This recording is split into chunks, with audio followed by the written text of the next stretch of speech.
Hello, everyone. So I'll be talking about the importance of poor quality work in relation to some of the biomarkers that have been collected in understanding society.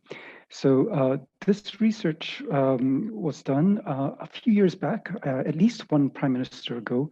And around that time, I think this was 2017, Matthew Taylor was commissioned to produce the Taylor Review of Modern Working Practices.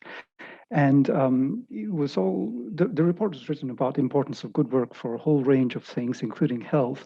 And unsurprisingly, the report highlighted how bad work, whether that's insecure, exploitative, or controlling, is bad for health and well-being. But the report also said that the worst thing that could possibly be is for you to be unemployed. And I really wanted to explore that notion. And this is something that's been repeated in the economics literature quite a bit. So Lord Laird, way back in 2003 and earlier on, has been publishing on this topic, showing how almost any job is better than no job, especially in relation to well-being measures. And a lot of this research has been updated using the sister study to Understanding Society, the German socioeconomic panel, looking at how low-paid jobs enable unemployed people to obtain better paid jobs in the future. It's a kind of springboard effect. So low-wage jobs act as a springboard to better paid jobs later on in the life course. And that's especially true for people with less skills or who've experienced longer periods of unemployment.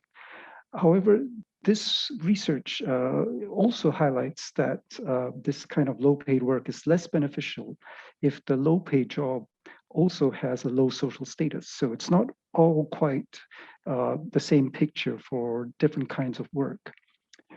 In contrast, there has been a lot of research and debate around poor quality work, especially people who have been called the working poor, people who work full-time and cannot move out of poverty. Most of these jobs provide very little status and few opportunities for social mobility.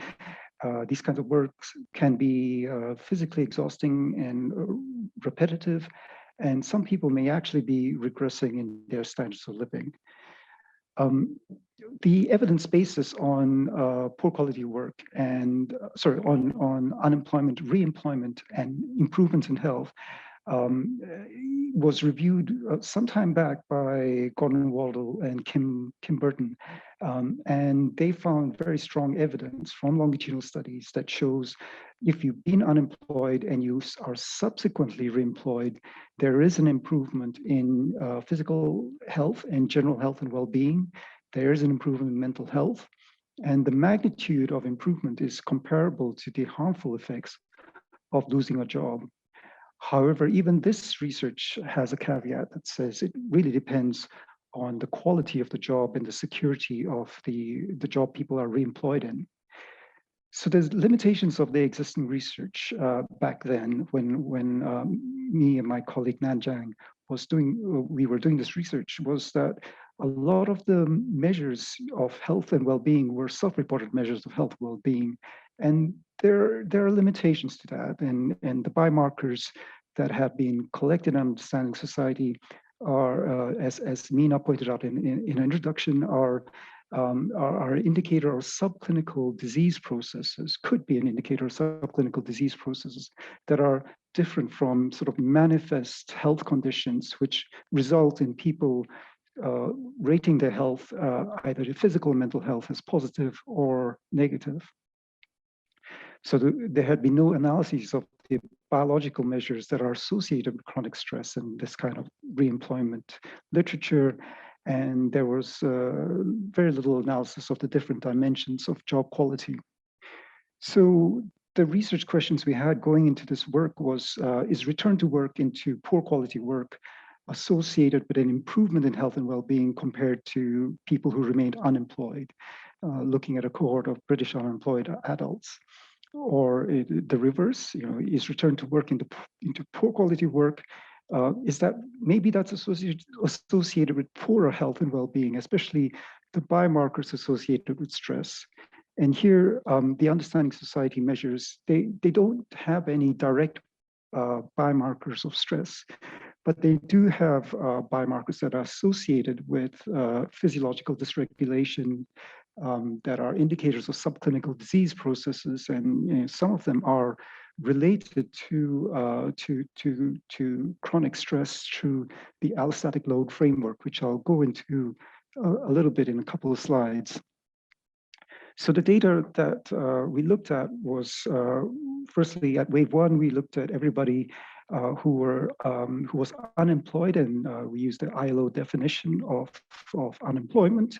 So there were about just over 2,000 people at wave one. And at wave two, there were about half of them who remained in the sample with job quality measures. So you can see that's a considerable dropout. But thankfully, the Understanding Society data set provides longitudinal weights to take account of this kind of attrition processes.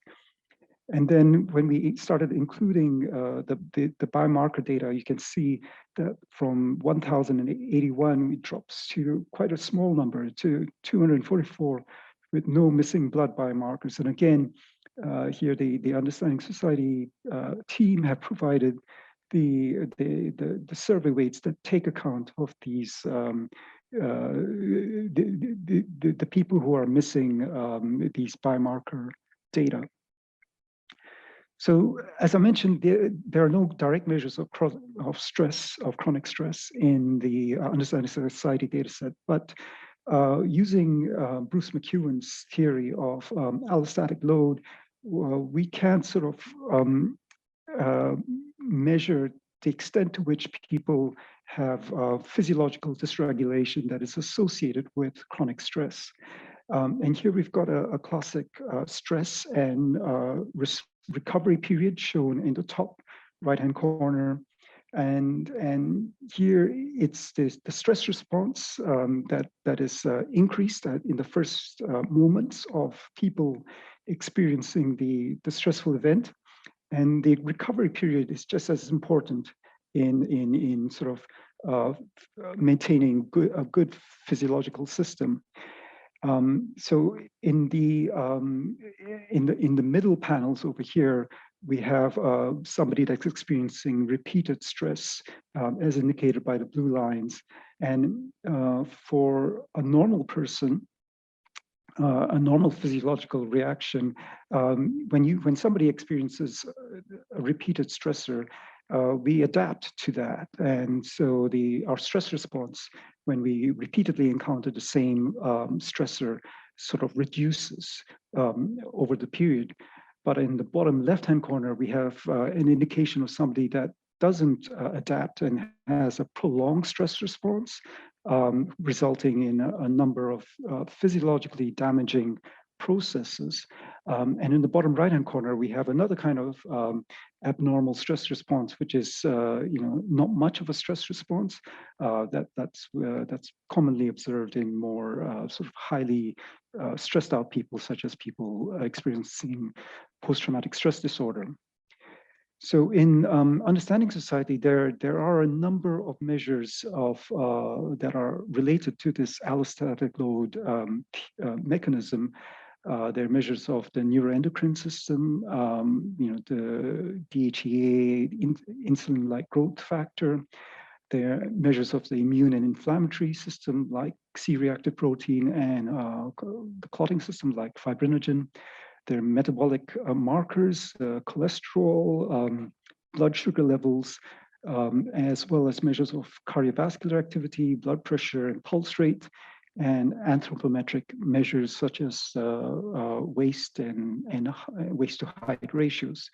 So the allostatic load measure, there are many ways of constructing it, but they all kind of measure this similar things. They're all highly correlated with each other.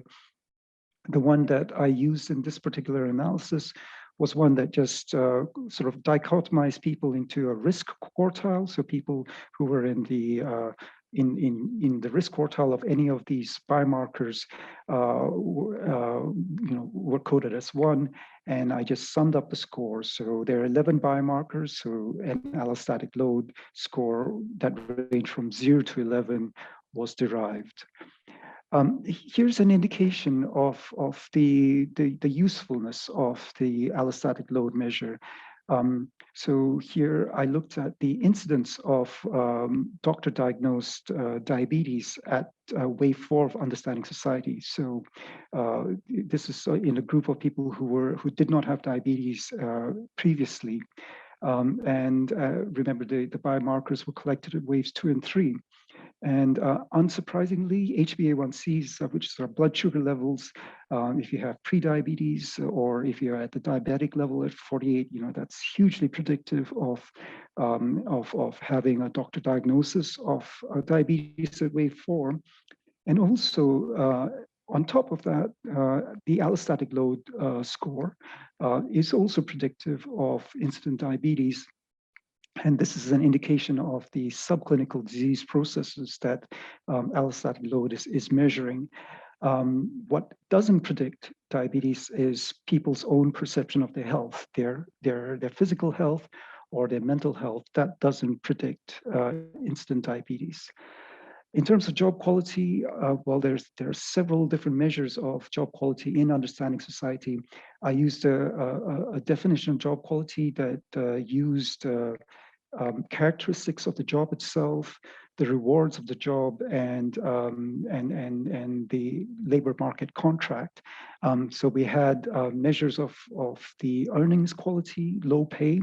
A lot of low pay was at the minimum wage. We have measures of job insecurity and measures of the quality of the working environment, whether that's low job control, job dissatisfaction, and job anxiety.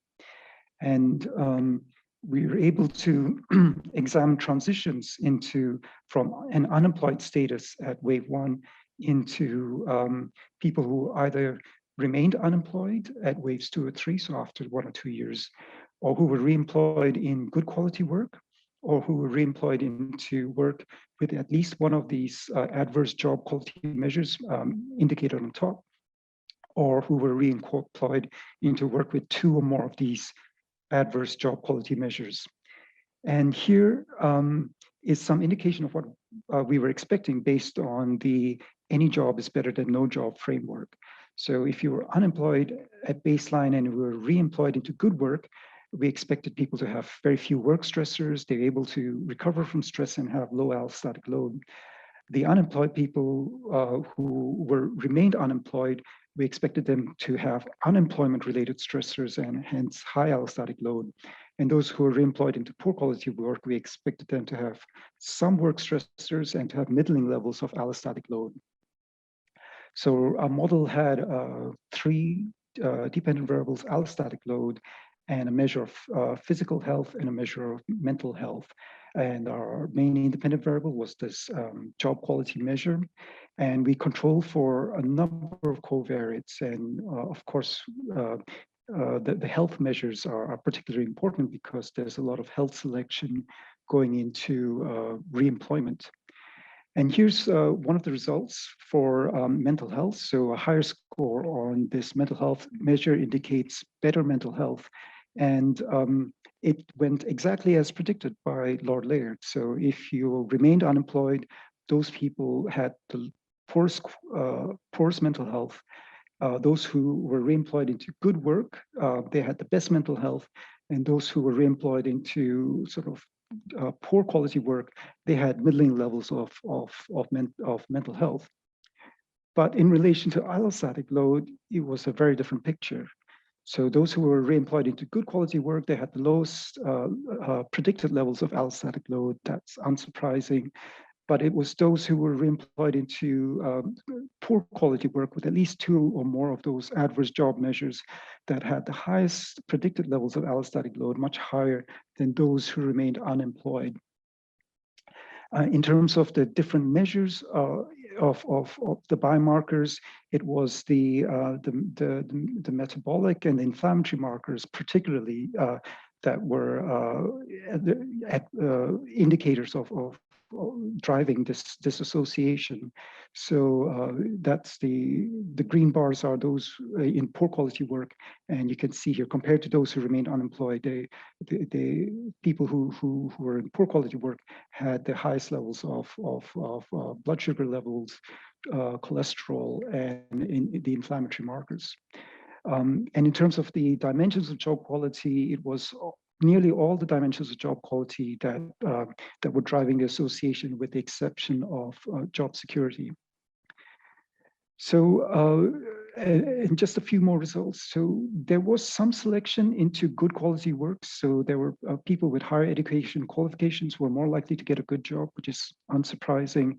But there was actually no evidence of health selection into poor quality work.